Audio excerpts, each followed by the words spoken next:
Hi, good morning po. My name is Marjorie Gallia and dati po akong OFW sa Kuwait. Bakit ako nag-abroad? Kasi malaki po yung pangarap ko sa buhay. Gusto kong maiahon yung family ko sa hirap. Kaya akala ko po pag nag-abroad ako, matulungan ko na yung family ko. Akala ko yayaman na kami. Akala ko po maiahon ko na sa hirap yung family ko. Akala ko matulungan ko sila, akala ko mapagpatayuan ko sila ng bahay, which is hindi totoo. Kasi ang nangyari, oo, marami akong naipon pero puro resibo yon. Ayan, so patapos na yung kontrata ko that time and merong isang tao na nag-invite sa akin. Inad ako sa Facebook, ayan, and then in-invite ako sa ganitong negosyo.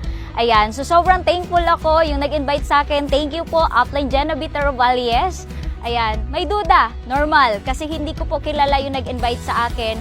Pero sa tulong po ng upline ko, ni Upline Genevieve, tinuruan niya ako na paano gawin tong negosyo na to.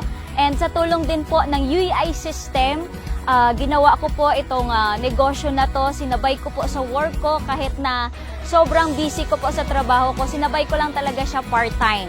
Ayan, sobrang thankful ako sa UEI system. Proven and tested talaga na sistema kasi dito talaga ako natuto yung mga elite trainings, doon talaga ako natuto na kahit nasa abroad ka, kayang-kaya mo talaga gawin, kayang-kaya mo talaga isabay sa trabaho mo kasi ito naman, wala naman po itong quota, wala din pong expiration. Ibig sabihin kung kailan ka lang may free time na makapag-open ng Facebook, saka mo siya gawin.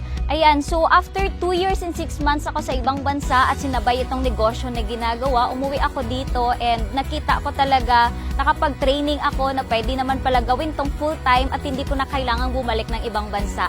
Ayun, maraming challenge, maraming mga sacrifices kasi as OFW is kailangan talaga nagpapadala kami sa family. Pero yung sacrifices na yun, yung mga challenge na yun, worth it yun kasi after 2 years, ayan, nahit ko po yung first million ko. And dito nakapag-travel po ako sa iba't ibang bansa, hindi para magtrabaho, kundi para mamasyal. Ayan, nakapunta ako ng Hong Kong, 3 times po ako nakapunta ng Singapore, 2 times ako nakapunta ng Malaysia, and nakapunta ako ng Korea. And syempre po, nakapagbili ako ng sarili kong sasakyan, nakapagpatayo ako ng bahay para sa family ko. Sa lahat po ng mga OFW, nakagaya ko, wala din po akong natapos. Graduate high school lang din po yung natapos ko. Malaki lang talaga yung pangarap ko sa pamilya ko. Yun lang yung gitbit ko. Iisa lang tayo ng pangarap. Malaki yung pangarap natin sa pamilya natin. Kaya kung nakaya ko, alam ko na ikaw, kayang-kaya mo din.